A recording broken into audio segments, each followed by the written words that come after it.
Hey everyone, it's Dennis here. I'm with Joey. How you doing? and What up, guys? It's your boy Dorian here. yes, and this is our weekly Collider Games podcast here. This is our first kind of video one that we're actually shooting on video. Oh, how dare you? Oh, No, last no, week. no. Last- Yeah, oh, last yeah, week. Evo. Evo last week. Yeah. The one that me and Dorian Yeah, this weren't is our on. first. No, Yeah. I took the opportunity to bring in Maguma and chat some Evo craziness. Nice. And then he went up to Las Vegas while you guys were at the Star Trek convention. Yes. And proceeded to soak up the fighting game goodness up there. But, like Evo and Star Trek feel like so long ago now because so much has happened Yes. in this week. Yeah, and this is not our permanent home. But actually, our podcast room is being remodified, retrofitted right now. So we'll have that probably next week. So let's just talk about since the three of us haven't been on together, I think ever. What are you guys working on, or not working on, playing right now? Yes, because our work is play. Yes. And then and we just have to It blends all together. constantly remind ourselves of that. No, I've been playing We Happy Few a bunch because it was a game like I played the alpha way back in like 2016. And I was not I was always impressed by the art. I was always impressed by the concept. And I was not impressed by the gameplay in 2016. Now I am playing it in 2018. The first 10 minutes of it, 5 minutes of it are exactly the same, beat for beat, everything. And then when the game opens up, it is completely different. It is so much more engaging. It's so much more manageable. I'm also playing it on a different difficulty this time because I'm trying to get through the story and not get stuck in some gameplay stuff because I really want to absorb this story. But it does feel it flows a lot better this time around. So I'm pretty excited about that. And then also, some of us got Call of Duty. Oh, that's Black right. Ops Yeah. 4 beta codes. So have you been playing that? Yeah, so I was playing Call of Duty Black Ops 4, jumped onto the multiplayer beta. It was open last weekend only for PS4, and this weekend it'll be open for Xbox as One well. and PC. And PC. Yeah. And so I played a little bit of it. Dorian, you and I played it at the reveal event, and I killed it. And I played a little bit at E3 as well. And I have to say that I feel like I've gotten progressively worse at this game. And I'm pretty sure that's not true. I think what's happening is that other people are getting better, and I'm just saying the same. Or better people are being allowed to play. Because the beta was open to fans as well. There were people giving away codes and things like that. It wasn't just a media event. So I'm actually playing against, people who are diehard fans of this now, not just, other journalists. And I can hold my own against journalists. But in the beta, I was getting trounced. What's your kill death ratio? I don't think in the beta, I don't think I got a positive KD once. Okay. Bro. I was, I was usually around like a 0.7. Uh-huh. And I was doing more of the objective stuff than anyone else. But KD is not where I shine. Especially in the Call of Duty pace of things. I feel like I got a lot better when I got not twitchier, because twitchier sounds good, but I got to the point where I saw any kind of movement on the map and I would fire first and ask questions later. And I like that. Always a good rule for life, right? Right. Too No, but there's particle effects and stuff Yeah. going on. And I'm taking the time to look around at that. And I'm like, oh, that's really cool. That's a cool particle effect. No, that's a person. Oh, I'm dead. Yeah. So there was a lot less of registering that is something that I should be shooting at first and then shooting at it. It was a lot of movement, fire, and then I was getting better. But, I definitely like the fact that it is feeling a lot more specialty in the classes that they have this time around, and the ability to build your own custom class with the 10-point system, which they've had before. But I've said this a dozen times already that it feels a little bit more like Overwatch. Yeah, no, we were talking about that when we played. That was one of the things that I took away from it. Like, each person gets to have their own type of specialty within the multiplayer.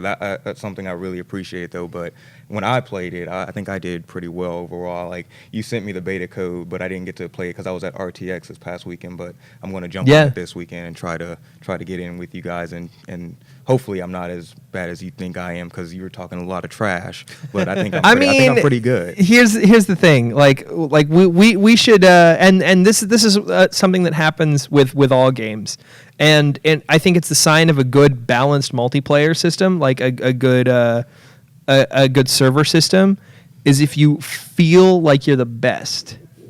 Like that is a good balanced server system. If it's challenging, but you feel pretty confident in your ability, and then you see what else is out there, you get a glimpse of, like Grandmaster level in Overwatch, I think I'm or pretty anything fired, like that. But you go back and watch our tapes, you see I get killed a bunch, but I felt pretty confident in myself, and I thought I was doing something. But then we go back and watch the tapes, it's like. So I feel like I got to call you out a little bit. All right, on what? Like when you do your ranked matches for Overwatch, where are you landing? Like, I mean, I know the service rank number changes every time. Like they've changed the scales. I haven't played a ranked match in a minute. When I do play Overwatch, I just do the quick matches. I've been playing Fortnite a lot recently, but like you've been talking up your Overwatch game. No, when you do your placement matches, like the last time you did them, what badge, what medal did you place into? I don't even want to say that out loud, right? Like, you shouldn't have been call me out like that, Joe. I just want to get a gauge of it. You'll find out. You might be the best in the office for sure. I know I'm the best in the office. I know that for sure. Like, before Fortnite came into my life, it was Overwatch every night. But Fortnite is my new girl. Like, that's all I'm giving my attention to. But I'm going back on Overwatch like tonight, and I'll have an answer for you tomorrow. But I'm gonna go back tonight, get some couple practice rounds in, and I'll jump in, and like you'll see, like I'll stream it and everything, and I'll record it, and I'll bring it to the office tomorrow, because I'm tired of everybody around here disrespecting my Overwatch game. I feel like I got to jump back into Overwatch. Give me Soldier 76 and give me a couple practice rounds, and I'm like, I can compete in the esports league or something like that. Oh, see, this is the thing. That's how confident I am. Like, I'm fire, bro. Yeah, and I feel like if you can't say unequivocally Grandmaster level, I'm not Grandmaster level. Then how could you compete? Okay, in because I haven't played in a minute, like months. Like, all right, Fortnite, and then yes, all right, doing all of these, like all this stuff. Like, I haven't been able to get my love. I'm not going to stick on this. I'm not going to stick on this. I'm just going to wait and see the footage. Yeah, we'll see soon. Well, speaking of traveling, while I was in Las Vegas for the Star Trek convention covering that, and Evo was going on, you were in Austin. Yeah, I went back. RTX. Yeah, I went back to cover Rooster Teeth's convention, RTX, back into my hometown, Austin. So that was pretty cool. We talked to a lot of YouTubers, gamers, Laserbeam, Sugar Pine 7. Who else did we talk to? Jessica Negri, Raina Scully, like a bunch of people. When we got to do Genlock, we got to go talk about some Genlock with the creator. Can't really talk too much about that because we under embargo until like 2019. But they showed us some of their they walked us around to their studio and showed us their gaming department. So all that was pretty cool. That should be able to come out like within the next couple of weeks, the studio tour and their gaming department and stuff like that. Nice, very cool. A bunch of videos that you shot will probably show up on both Collider Quick Yeah. and Collider Games. You just put up the interview that you did with the RWBY cast. Yeah. That was pretty cool. They have Volume 6 coming out October 27th. All right, and you watch that show, don't you? Oh yeah. I mean, I was big into Rooster Teeth's content for a long time, and you can probably even tell that just by looking at the flavor of some of the stuff that's come out on the channel, and like how we present certain things. Like a lot of my knowledge of video games came from apart from playing, came from watching Let's Plays and Achievement Hunter and stuff like that. And back before Red versus Blue, back when you could get it at Electronic Boutique on I remember Electronic Boutique on DVD or EB Games. Yeah, or even before when they had their own when they were hosting the videos on their own website because YouTube wasn't around yet. I remember that. I've been a fan of them for a long time, and I fell out of following their content, and I ended up at a convention. I ended up at PAX East, on a whim. And I was like, I'm going to go around, take a look. And I saw the Rooster Teeth booth. And I was like, I haven't paid attention to their content in like a year. I'm going to go see if any of the guys are around, see, if anyone I recognize, like Jeff or Jack or anyone is at the booth. And they were having signings for and meet and greets with people I did not recognize at all. And I'm like, wow, this has grown so quickly and so fast. So, it's interesting how the space changes. RTX is fifth year? I think this is their fifth year. And it's just like they've hit like 60,000 people or something That's along the lines. crazy. Like the biggest convention they've had so far. It just keeps expanding and expanding. Yeah, and like Mark was talking in the town hall about like Complex Con and how that was good for Complex. Yeah. And I see big similarities in like what Rooster Teeth has done with RTX, being able to bring in your audience.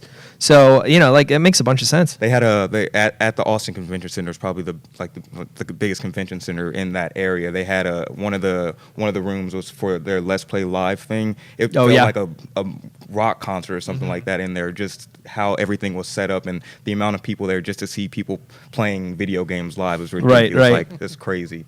It's amazing though, like just being in there, the atmosphere felt like a concert or something, but for video games. I will say something like what the Let's Plays and what Achievement Hunter taught me, what Let's Play taught me is that you didn't have to be good at video games to have fun playing video games, and you didn't have to, be good at video games to have an opinion on them. And that's one of the things that like I had always thought like I would play a game that's like I really suck at this game, but I'm still having fun with it. I still like it. I still think there are a couple things that can be improved.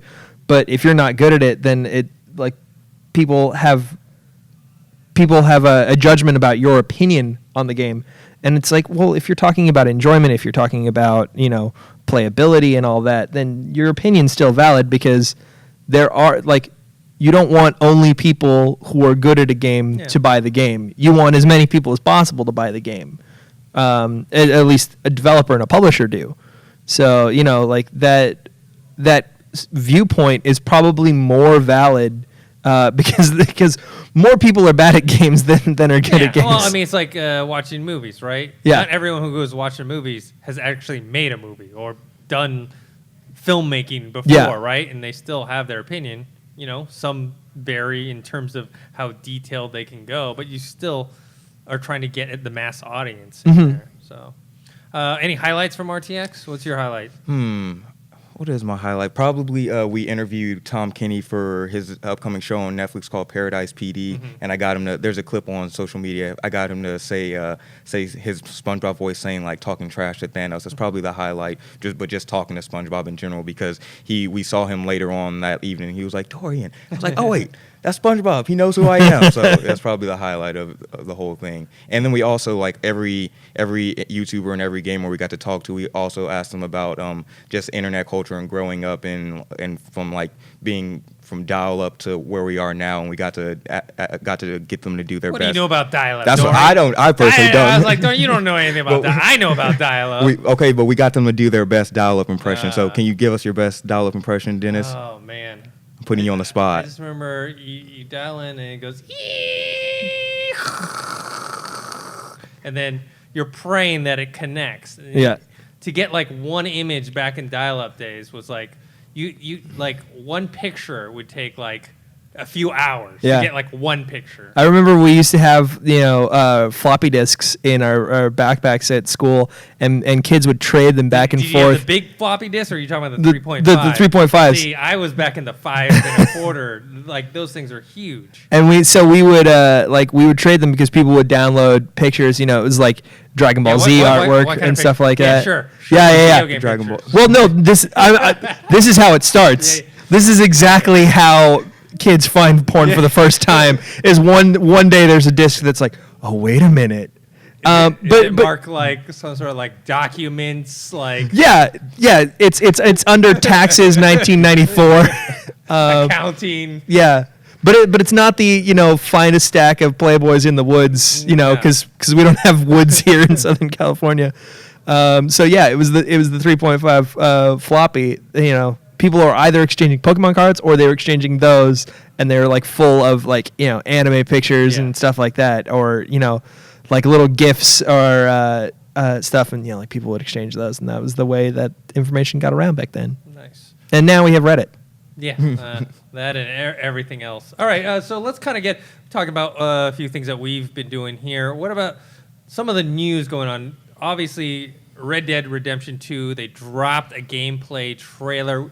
You and me did a kind of a reaction review to it, so if you guys want to watch that, you can go there. But Yeah. let's get just some more general thoughts. Dorian, what's your opinion? Did you play the first game, and what do you think about this gameplay trailer? So I played it a little bit. Like Okay. I did not play the first game at all. Like I didn't own it, but when I went to friends' house, they played. I played a little bit, but wasn't that big of a fan of it. But once I just saw this trailer, and I'm like, all right, I might have to go back and see what I was missing, because it kind of feels like I might be off completely, but kind of feels like an old school Grand Theft Auto. Like if Oh, it's Grand Theft definitely Grand Auto, Theft yeah, Auto if this was Grand with Theft a Auto in horse. the mid-city or something like that, then like I would definitely want Grand to play Theft it. Equine. So yeah, so definitely like made me want to like go back. You can customize your horse and all that. That's kind of cool. So Yeah. I'm starting to become I guess a Red Dead Redemption fan. So I'm definitely willing to give it a try.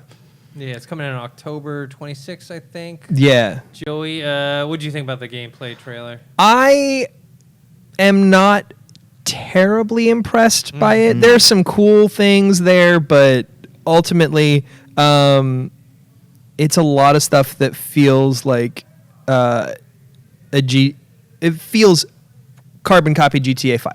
And I get it. It's Rockstar. They're making another game, and the original pitch for to get people into Red Dead Redemption, it's like if you ever if you told someone about Red Dead Redemption, they're like, no, I've never heard of it. You say it's GTA but in the Wild West, and you're like, oh, okay. Well, this feels too much like GTA but in the Wild West. Little things like the way that the camera would change from cutscene to fight mechanics, little ways about the way certain things are animated, the way certain interactions happen. It's just like, well, if I closed my eyes and ignored the accents, I would think I was listening to GTA 5. Okay. I don't know if that, like, I want a little bit more out of this as far as the gameplay. I would love to see different mechanics. They said they were going to have another gameplay video that went over some other things. So this is only half. So I'm still holding out, but ultimately, I mean, and I've never been the biggest fan of the franchise to begin with. It just something just didn't connect. Something just didn't click. The world felt a little empty to me. I get that's kind of part of it. Yeah. But it didn't hook me. And this new one has not done it yet. It's gotten a lot closer. I definitely see the appeal, but it might just not be for me. And then I'm trying really hard to like it and get excited about it, but I'm just not there yet. Yeah. I was a fan of the first game. I don't think, some people have it on their top game lists of all time. Right. I don't. Kind of for one of the reasons that you mentioned that, yes, it is a Western, and we know that it's supposed to be sparse, but it was a little too sparse. A little sparse, yeah. We've played Fallout before, and that's supposed to be a sparse land. But when you actually delve deep into Fallout, there's plenty to do. Yeah. Plenty of people to interact with, plenty of items and all that stuff. Where Red Dead, I felt like almost was incomplete in that way, where I felt like there could have been done more in terms of making you more immersed in that world. Right, and you know, one of the big things that's so much fun about GTA 5 is like high-speed chases and driving and things like that. And if you take and like that gets you across that landscape so much quicker, and you know, the world is a little more populated. So if you are taking more things out of the world, which you have to because it's, you know, the late 1800s, and you're making your character move slower, then you've got to have some small, like more nuanced stuff to do, which they're showing a bit of that, but I don't know if it's really, you know, hooked me yet. That's all. Yeah. I mean, definitely the gameplay trailer looks very nice, and it looks like it's more like refinements and small additions to what the first game was. And really, for me, I'm still super excited. I like westerns. I like the whole tone and feel of Red Dead. Hopefully, they can, you know, just get a deeper story, deeper side quests, and that type of stuff. So it really is going to be up to the execution. Like, even though they're going to show me all this cool stuff, until I actually play the game, I won't know, you know, like if they really fixed what I thought were some of the issues of the first game.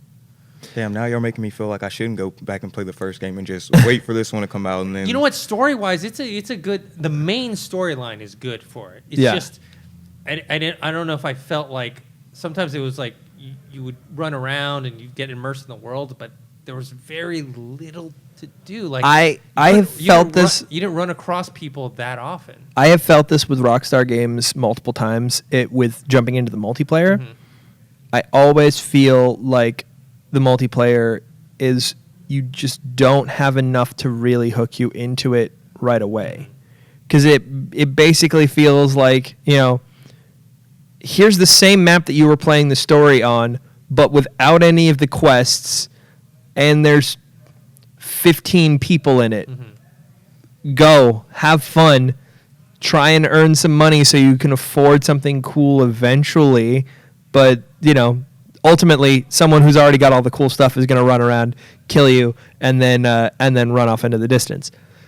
And so there's a level of like inaccessibility to that I'm hoping they fix for the multiplayer of Red Dead Redemption 2, because I like that world design from what we saw in you know, the story trailer and in the gameplay trailer.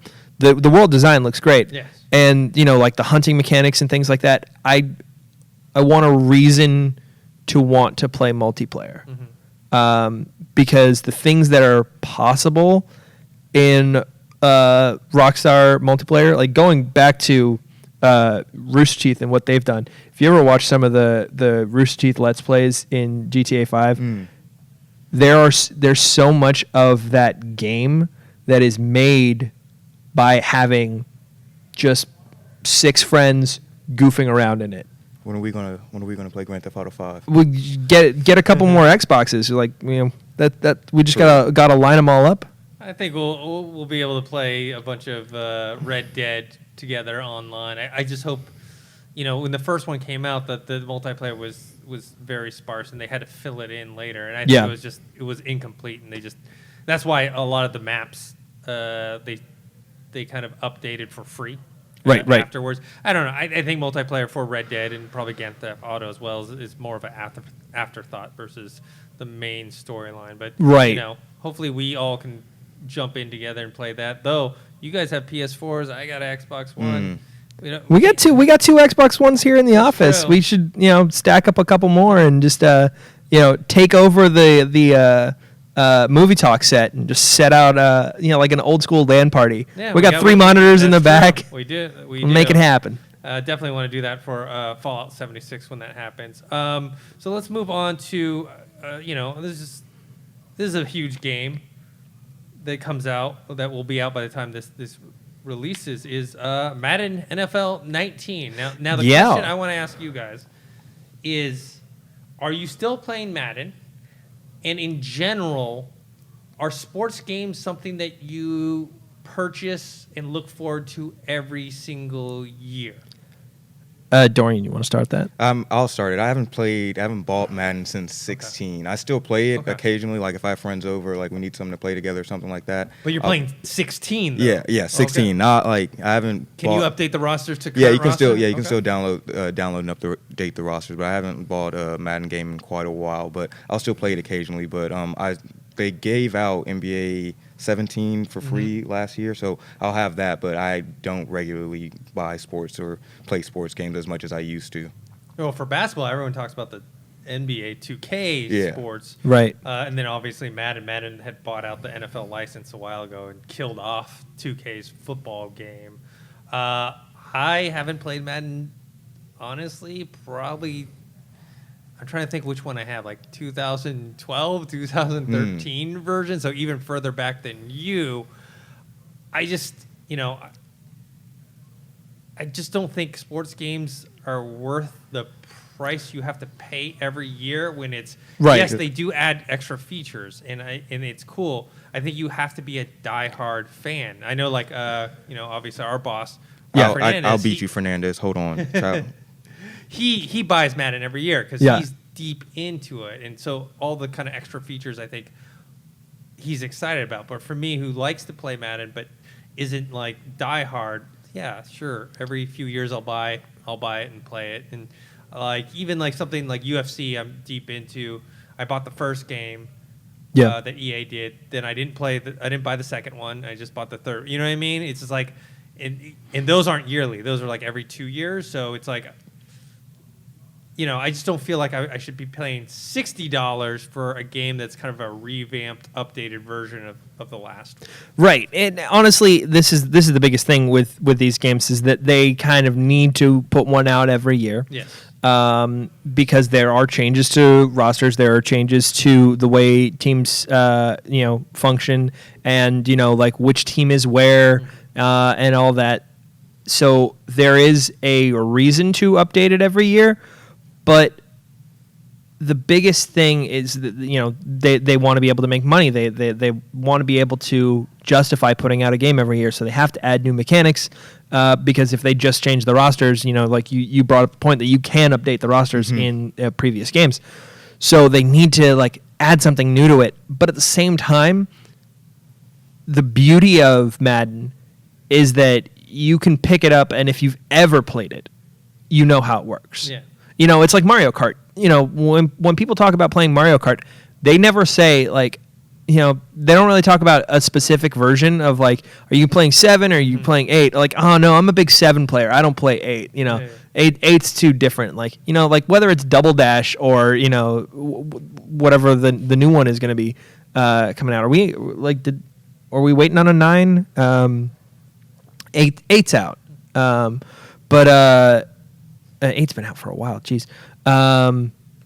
But my point. As I prove my lack of Nintendo knowledge, my point is that you can pick it up and play and enjoy it right away without having to learn mechanics, without having to get bogged down in what has been added, and then you pick that up as you're playing. So as long as Madden 19 has that core system, that core structure, and all the new stuff is added in a way that's like, now that you're back into the swing of things and now that you're, really enjoying it, why not try some of this new stuff? I think that's the other thing is I don't have time to get into all the good new features, right? Like a franchise mode or whatever they're adding to that, Yeah. Like maybe like I don't know, I'm just speculating here. You can like do something where you can raise the prices of your soda at your stadium or something like that to get more money into like, Yeah, it becomes a little bit of Roller Coaster Tycoon in that way. And honestly, like, which I think is cool. Yeah. I just don't have the time to delve into Yeah. That sounds like something Ken would do. No, Ken would love it. Yeah. Ken would stream the heck out of that. Like, that would be amazing. I'd watch that. No, I like Madden. I don't $60 like Madden. Yeah. And if I really got the itch to play some Madden again, I would buy 17 or 16 Yeah, or just something go. like that. I don't feel the need to, because for me, the enjoyment is not, I'm going to reenact exactly what happens this season, or I'm going to see just how accurate everything is, or, none of the new mechanics are compelling enough. The basis of it is, I want to play some football. Okay. And that's all it is. Any of these games can deliver that. Yeah. So... And I think the biggest change, not talking about Madden, but just 2K, I think like the biggest change for the upcoming game is that you can like create your own. You can create a female character now and Yes. like play as a female character. in NBA 2K? yeah, like Oh, okay. yeah, like finally like adding like you can like girls. wanna Yeah, play, because like one of our fans, I'm sorry, I forget your name. He had created a custom Collider team. Yeah. And he put it Oh, on yeah, there. yeah, yeah. But Perry got mad because he wasn't able to create a female character with her, and she plays basketball, unlike some of us here who don't, and that we were still on that custom team. So now, Right. when this guy hopefully creates a new one for the new game, he can have Perry. like a in full there. roster. Yeah. Yeah. All right, let's move on to something that was kind of big in the gaming world going around. IGN's Dead Cells review. Yeah. A lot of controversy over this. If for people who don't know about it, what happened was IGN, which is obviously one of the biggest gaming sites there is out there, released their Dead Cells review, and this smaller YouTuber, Boomstick Gaming, has probably like 11, 12K subscribers, was telling people like, hey, they ripped off my review. Yeah. And of course, the first thing you think is like, yeah, sure, buddy. It's like, how do you rip off a review? It's like maybe they just like did something very close. But when you actually watch the side-by-side comparison, no, they straight up took that review. They copied a script. And so here's my thought on it. And I'm a longtime gamer, a longtime, part of the gaming culture and part of the media of everything, but I'm very new to gaming journalism. Like that's something that's kind of come out of necessity of Collider Games is actually interacting with studios and having a small company like the team that made Dead Cells coming up and saying like, hey, we want a review, we want to do this, we want to have some content. And so, like, I played a bit of Dead Cells. Like, that was on my list to review. And unfortunately, like, the reason that I never put out a review of it is because we had to go down to Comic-Con, and I was doing Spider-Man coverage as well. So, it fell by the wayside for me, but I'd still played it. And I understand how if you haven't really taken the time to delve into the game and build your own opinions, or if you feel like this is a game that is worth reviewing and you maybe it's just not your kind of game, maybe you're not knowledgeable of this genre, like for instance fighting games. I can play a fighting game. I could play 20 hours of a fighting game before it comes out and tell you what I think about it, but that's not an informed opinion necessarily, because someone who knows fighting games, knows the mechanics, could give you a better review than I could, and they would only need to spend like an hour or two with the game. So I get that, like, if you're stuck on it and you're not sure what you want to say, you might look at other reviewers to see what they said, to try and like feel out where the community is. But the amount of plagiarism, like the fact that it's word for word in some points, and it's like maybe he changed out a synonym or he did the college paper did. plagiarism where you take someone else's paper and then you go find a thesaurus, and then you kind of rearrange some words here and there, replace some words here and there, rearrange the order here and there. Yeah. But it's essentially the same structure, the same ideas, the same flow. I understand what you're talking about. Everyone does that, where you're like, oh, you want to spark an idea. Yeah. And so you read someone else's review or something, and it's like, okay, that sparks an idea of what kind of path you may want to talk about. But he literally, like, the IGN review was like, step by step, the same thing. I mean, Dorian? and in the same order too. That was the biggest thing, is that like I get where you could say like a catchphrase, or maybe even the game itself. Like maybe the PR person said, a revolutionary roguelike,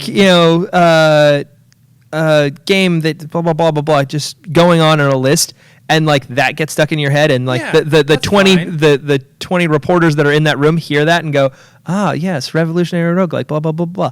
And then if they all said that same sentence in their review, I get that like that stuff can kind of happen, and you could maybe start to make that argument, but it was the fact that all this stuff happened not one back to thing. back to back Yeah. to back to back in a review. It was very, very obviously plagiarized. Look, people will say a lot of cliched things in movie reviews, television reviews, Yeah. video game reviews. That happens because there's just certain words or keywords that everyone uses to describe.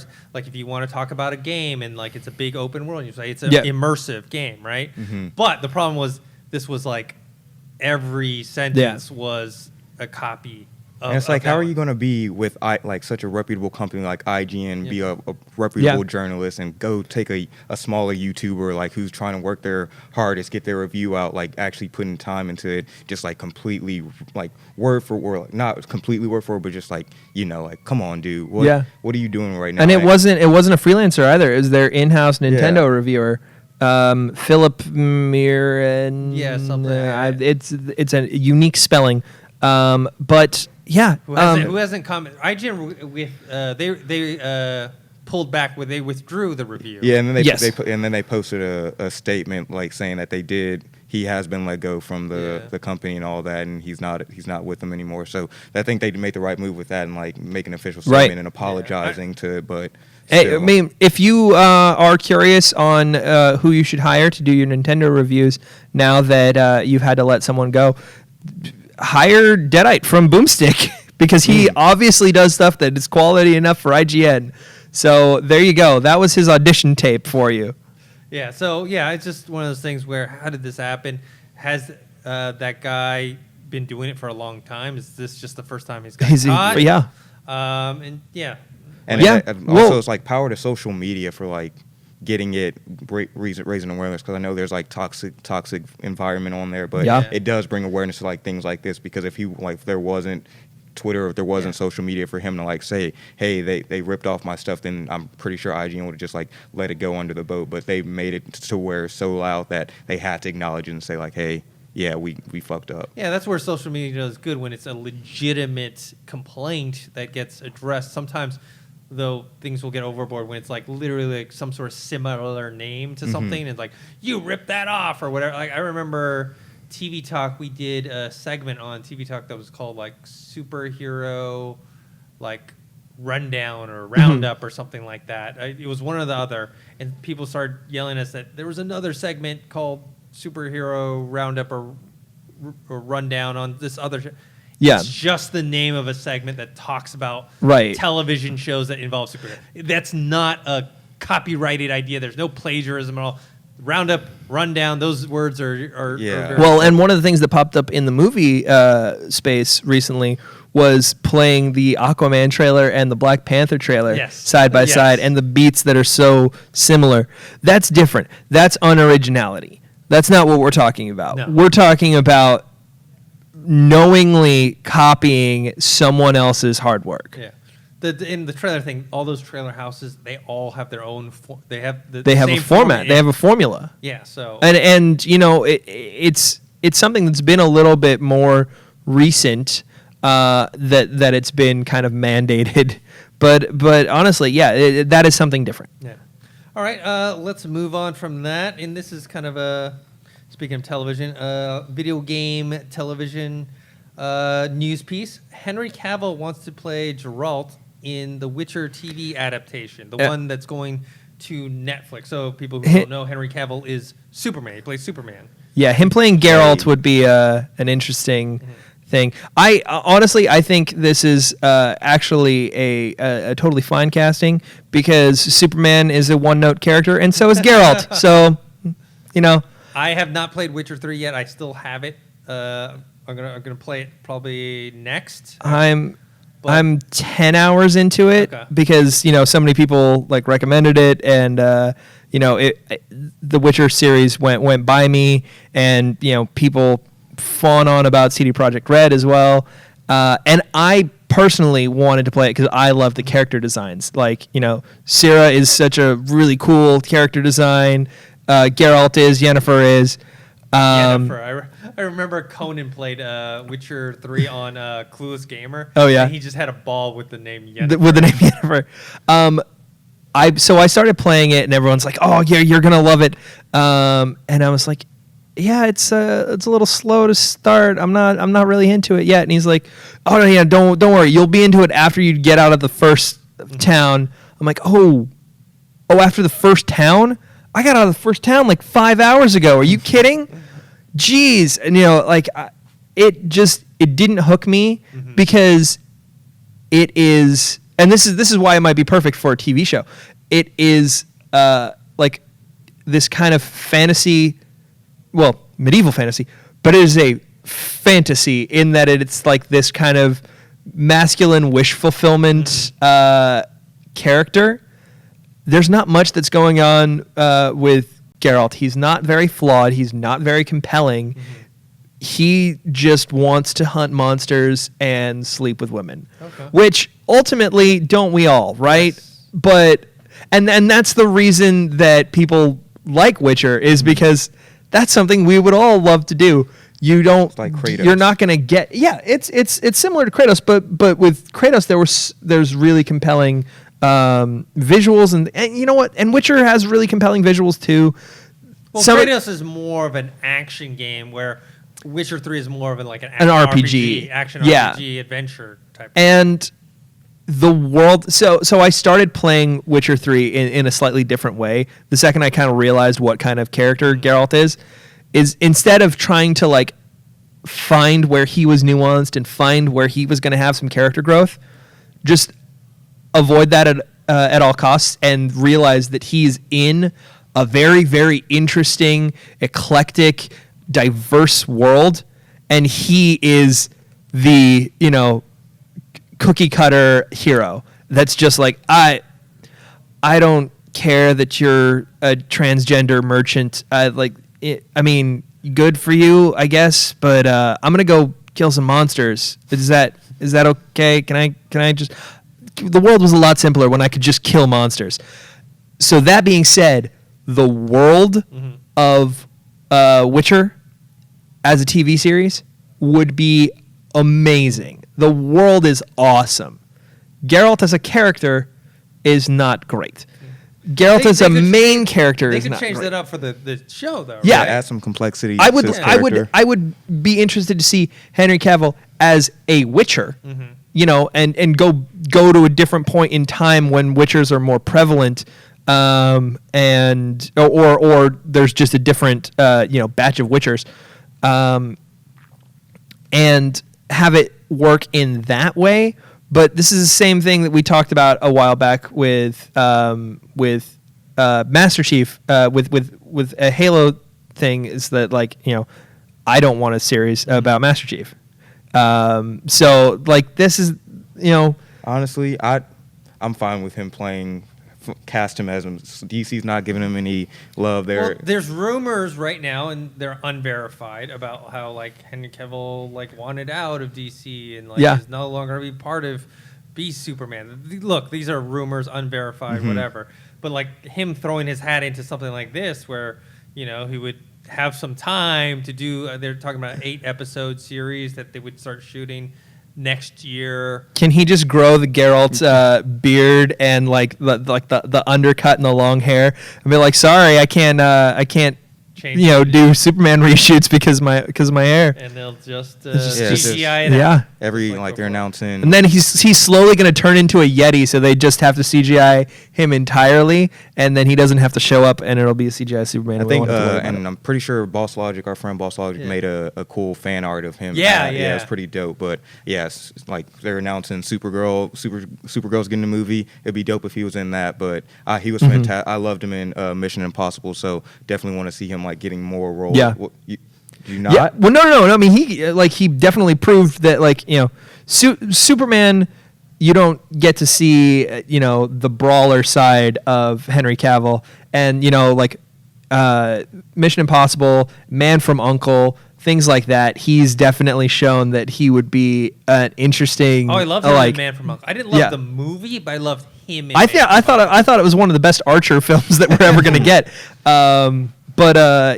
He could play a Witcher. I just don't think Geralt is that compelling of a character. And like this is one of the things that I brought up a while back with games in general, because you are playing the character. Yes. The character development. You're making the decisions for the character. And there are different genres, like there are some where you want, like a Last of Us or something like that, you want more character development.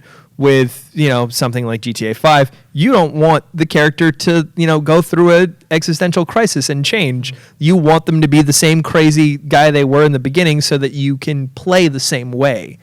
Yeah. It's nice to have little nods to character change. And, maybe that's one of the things with Witcher, but I was excited to see more compelling stuff like I would have gotten out of a Last of Us or even a God of War to a certain extent. And I just didn't see that in Witcher. I'm still not done with Wild Hunt. Probably like half to 3/4 of the way through it. And, maybe there's something around the corner but it's on the back burner for me. I think the world, though, is definitely what would make that series. Okay. Well, speaking of, you mentioned Halo and Master Chief.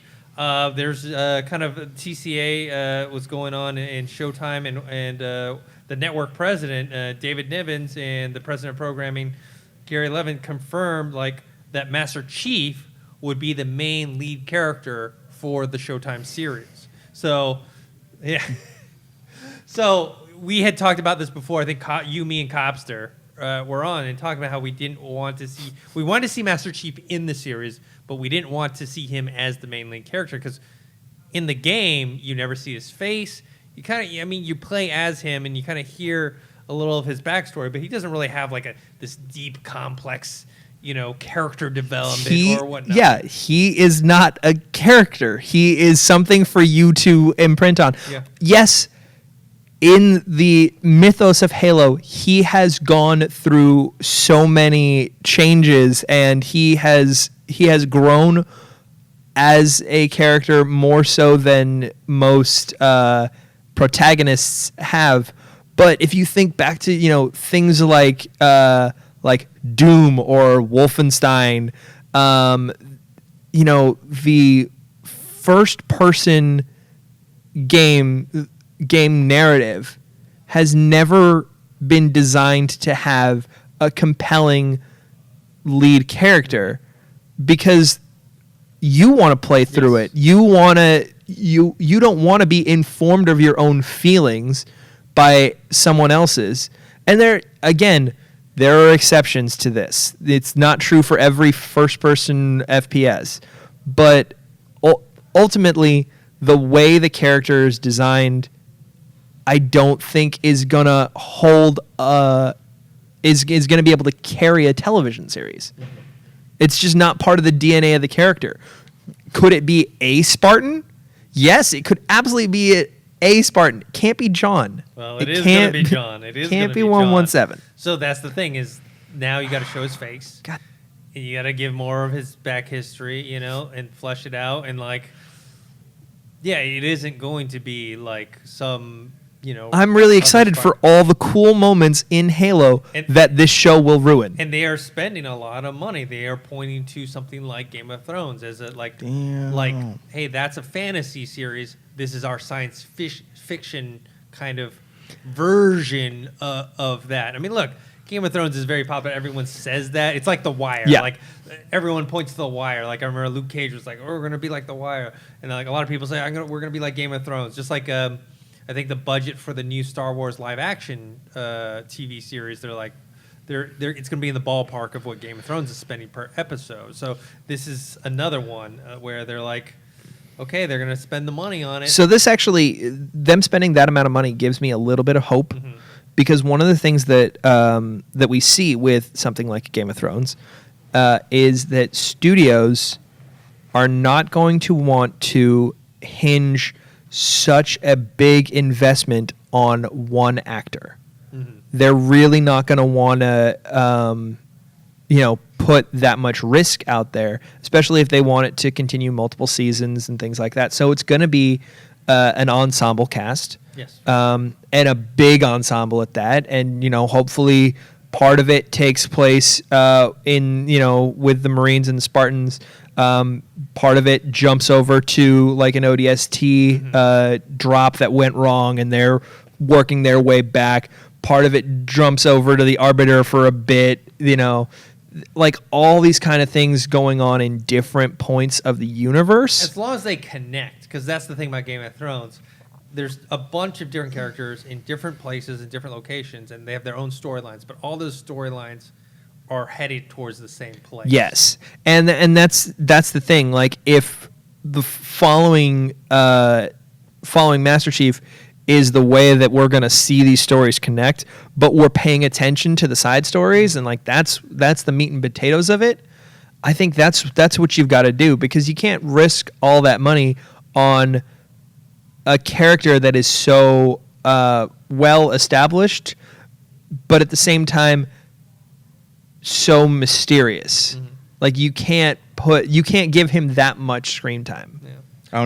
I'm not a Halo guy. PlayStation my whole life, but who would you like, since where Master Chief is going to be the focus or the main character of the show, who would y'all want to see play that character if you had to pick somebody? Nick Offerman. Oh. Nick. No, it's tough because we've never seen him. We've heard his voice. Yeah. And, so it's almost like you have to imagine what he looks like. Because usually, right, you have a character and they look a certain way, and everyone, they see someone go like, oh, that person has red hair, so they think about everyone that has red hair, or right, that right. type of stuff. That guy has a beard. This guy wears a beard, or has a beard, and so. But he has such an iconic voice. He does. So this is like having a non-Kevin Conroy Batman. Yeah. Like you're gonna have to revisit the character and kind of reestablish him, because you were changing such a key element of it. Yeah. I mean, look, this actor, what I'm talking about is in Splinter Cell, you had Michael Ironside do the voice for Sam Fisher. Yeah.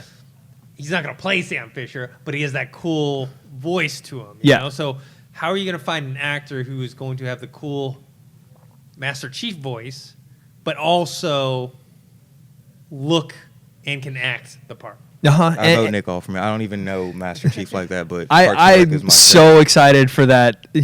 Just gentlemen, follow me into battle. Yeah. Who would I want? I'm trying to think of. Man, you got to think of someone that kind of has a military kind of look and feel that you would believe is kind of a leader and a soldier. But it has to have such acting chops to be able to hold up a series. I can't remember have you watched any Into the Badlands? Yeah, I watched the first few episodes of the first Okay, season. I actually like it. Okay, the one in the wheelchair. I can't remember the actor who plays him. Oh, this is going to bother me. See, this is a gaming podcast. I know, but he was in the running for Cable also. Oh, right, okay. You'll know who I'm talking about. Well, Cable's a relatively decent comparison. That's, I would think Cable, but maybe a little younger. That kind of vibe. That vibe, but a little. That's what you're looking for. Come back to me on that. Yeah. So, I have a few other things, but I think we should wrap it up soon. Anything you guys want to talk about before we sign off? One of the things that we can talk about, especially because the embargo for it lifts once this episode comes out, we can talk about the fact that we played the first 4 or 5 hours of Shadow of the Tomb Raider. Oh, nice. It's a lot better than the gameplay that I experienced at E3, because the E3 demo that I played felt like it was kind of on rails a little bit. It was a big action sequence set piece thing of like stuff crumbling around you, and you're like running as everything's exploding, but you look down at your controller and you're holding forward on the joystick and you're mashing like the jump parkour button, A probably. And that was it. Like, that was your input in it. So I was like, oh, I'm not actually playing this, am I? There's no chance for me to fuck this up. Same. When we were coming out of E3, I was not too confident. I wasn't that excited about Tomb Raider or anything like that. But once we sat down, did the 4-hour, got to really see what the game was like. It felt familiar to Rise of the Tomb Raider, which I really loved. I was a big fan of that game. I play it occasionally, go back to it. So getting to play this one and like for 4 hours, really seeing the new features. But if like I said in my review, like familiarities to Rise of the Tomb Raider, but once you like start the real heart of the game, they add some new features in there that just make it a whole different feel. Do you want to talk some spoilers here? This is the last thing on the podcast. If you don't want Shadow of the Tomb Raider spoilers, you can turn off now. We could talk some spoilers if you want, Dorian. Spoilers, Yeah. Let's do it. Like we played the 4 hours. We'll tell you a little bit about it. So one of the things that I didn't like straight out of the beginning is I feel like in the first 45 minutes to an hour of gameplay, I think I pressed 5 buttons. Just because it was cutscenes. Just trying to get through and it was like, it would be a cutscene of a cool thing, and then it would cut to like a QuickTime event, and then it would go to another cutscene, and then it would be like you're walking from point A to point B, and then it would trigger another cutscene, and it's it's telling the story, it's giving all this stuff as you're going down into a tomb, and finding. Finding information about Trinity and their plans, but it took a while till you were actually playing. Yeah, so I respected you because we got to play a little bit of that in the other ones, but they gave us the option to, if we've already played that part, to skip forward and just like go ahead. But Joey took one for the team and just like sat through all of that. Well, was that the stuff that you played at the? Because I didn't play it there, okay. So that's why you got further than me in the demo. But from there it went to. Because it did like a time jump. It did like a time jump forward. It was like So once you get off the plane and like once the plane crashes and you're like actually thrown into the forest. So there's a plane crash in the jungle. Lara and Jonah. And then it jumps to like 2 weeks earlier, and they're off adventuring, and then they go to somewhere in South America during like a Dia de los Muertos kind of event. And Lara is moving through the crowds trying to listen to one of these guys from Trinity, and this is a cool like stealth moment in the game, is moving through the crowds and trying to like get into positions to where you can listen, almost the same way that like early Assassin's Creed would do it, but the graphics look amazing in this, but the biggest thing for me was Trinity's going down into this temple to retrieve an artifact, and Lara's like, whatever it is, I'm going to go get it first, because they shouldn't have it.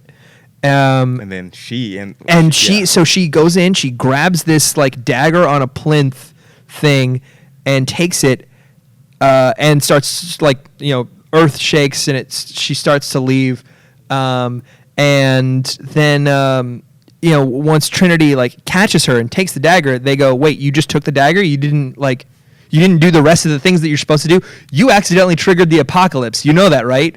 You're a 22-year-old girl and you just might have just killed everyone. And she's like, nah, I don't believe in any of that shit. And then a flood happens.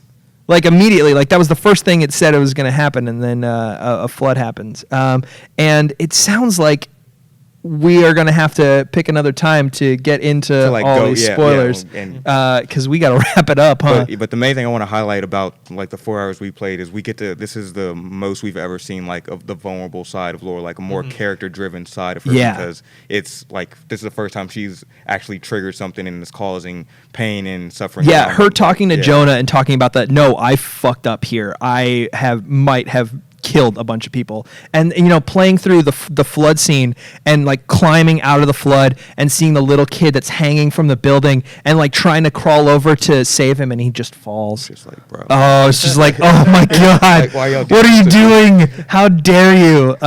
Yeah.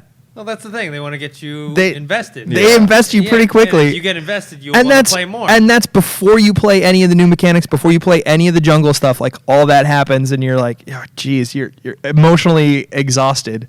Yeah, I mean that's the thing. Anything, movies, television, video games, getting invested Yeah. into the characters. I was story. tired after physically tired after we played the 4 or 5 hours. Yeah. The first Well, time felt bad from a video back game. to back, I had played 4 hours of Spider-Man one day, and then the next day played 4 hours of Shadow of the Tomb Raider. And I'll end by saying this: that weekend, I found myself wanting to play Shadow of the Tomb Raider. Oh, nice. Wanting to play more Shadow of the Tomb Raider. I'm super excited for Spider-Man, but in my head, I was sitting there going like, I want to try that one thing again. Mhm. Oh, that was in Shadow of the Tomb. Oh, I can't try that again because I don't have the game here.